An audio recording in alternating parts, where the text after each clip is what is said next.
তো কাপোৰখন কি হ'ল? আচ্ছা,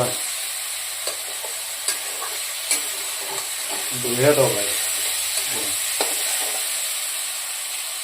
হেল্ল' ফ্ৰেণ্ডছ, মই আজিকালি ভাতো বনোৱা হ'লোঁ। আগতে বাহিৰত আছিলোঁ, ইমান বনোৱা কৰাবিলাক টাইম পোৱা নাছিলোঁ। মানে কোৱাৰ্টাৰত খাব লগা হ'লে খাবলৈ মনে নাযায়, কেতিয়াবা হোটেলে চোটেলে খাই দিওঁ, বনাবলৈ ইমান মনো নাযায়, কেতিয়াবা বনাওঁ। কিন্তু এতিয়া ঘৰত আহি আৰু ল'ৰা ছোৱালীকেইটাৰ লগত খানা চানা বনাই থাকিলোঁ। এতিয়া অলপ ওচৰত আহিছোঁ, এতিয়া বিহুত এইখিনি সময়ত এতিয়া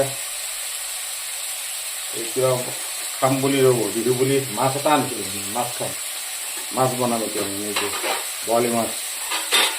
এয়া লৈছোঁ মই বৰ্তমান জিকা, আলু আৰু ৰঙালাও আছে। আপোনালোকে খাই নাই বাৰু এনেকৈ, কি হয় নাজানো আৰু, মই আইডিয়া কৰি পেলাই চাইছোঁ, কেনেকুৱা লাগে দেখা যাওক। সদায় মছলা চছলা দিয়েকেনো কিমান খাব, কেতিয়াবা কেতিয়াবা আনকমন বনাই বনাই খাব লাগে, আনকমন কিছুমান হেৰিৰ লগত, পাচলিৰ লগত লগত এতিয়া হেল্প কৰিছে মোৰ ল'ৰা ছোৱালীকেইটাই, হেল্প কৰি আছে। মোৰ ডাঙৰজনী, এই ডাঙৰজনী ছোৱালী, তাইও হেল্প কৰি আছে। হ'লেও বনোৱা অভ্যাসটো আছে, সৰুৰ পৰা বাহিৰত থকা যেতিয়া ইমান নজনা নহয়। তথাপি ফ্ৰেণ্ডছ, আমি নিজে চব কৰিব পৰা হ'ব লাগে আচলতে। আচলতে আমি যাতে কোনো নহ'লেও যাতে অকলে চলিব পাৰে, সেইকাৰণে এইবিলাক আমি স্বাৱলম্বী হ'ব লাগে। আজি দেখা যাওক কেনেকুৱা লাগে খাই। এইখিনি বনাই আছোঁ, গৈছে মাছ মাংস কিবা কিবি বনাই আছোঁ, জলপান।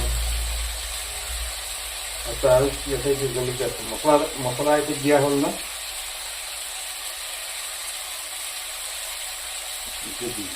মছলা জলকীয়া গুড়ি দিলি, এইটো কি জলকীয়া গুড়ি? জ্বলা হ'ব, বেছি নালাগে। জলকীয়া গুড়ি দিছোঁ, বেছি জ্বলা হ'ব নেকি? মছলা দিছোঁ, জলকীয়া গুড়ি এইবিলাক চব দি দিছোঁ। কি হয় দেখা যাওক।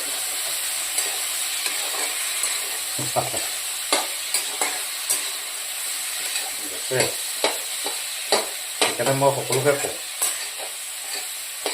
সকলো ফ্ৰেণ্ডছকে কওঁ, আচলতে নিজে